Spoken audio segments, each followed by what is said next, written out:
Soviet hardliners launch coup against Gorbachev August 18, 1991. On this day in 1991, Soviet President Mikhail Gorbachev is placed under house arrest during a coup by high-ranking members of his own government, military and police forces. Since becoming Secretary of the Communist Party in 1985 and President of the Union of Soviet Socialist Republics, USSR, in 1988, Gorbachev had pursued comprehensive reforms of the Soviet system, combining perestroika, restructuring of the economy, including a greater emphasis on free market policies and glasnost, openness, in diplomacy. He greatly improved Soviet relations with Western democracies, particularly the United States. Meanwhile, though, within the USSR, Gorbachev faced powerful critics, including conservative, hardline politicians and military officials who thought he was driving the Soviet Union toward its downfall and making it a second-rate power. On the other side were even more radical reformers, particularly Boris Yeltsin,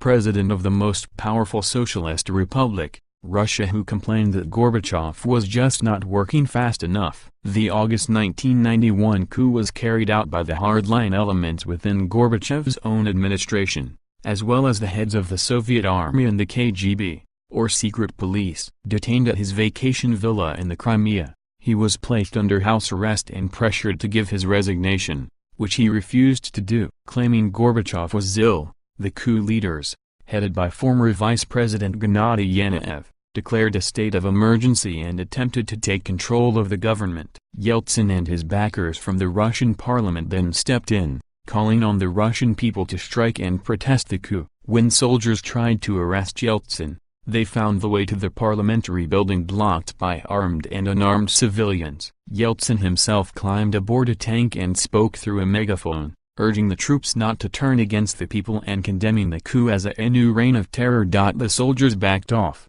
some of them choosing to join the resistance. After thousands took the streets to demonstrate, the coup collapsed after only 3 days. Gorbachev was released and flown to Moscow, but his regime had been dealt a deadly blow. Over the next few months, he dissolved the Communist Party, granted independence to the Baltic states, and proposed a looser, more economics-based federation among the remaining republics. In December 1991, Gorbachev resigned. Yeltsin capitalized on his defeat of the coup, emerging from the rubble of the former Soviet Union as the most powerful figure in Moscow and the leader of the newly formed Commonwealth of Independent States, CIS.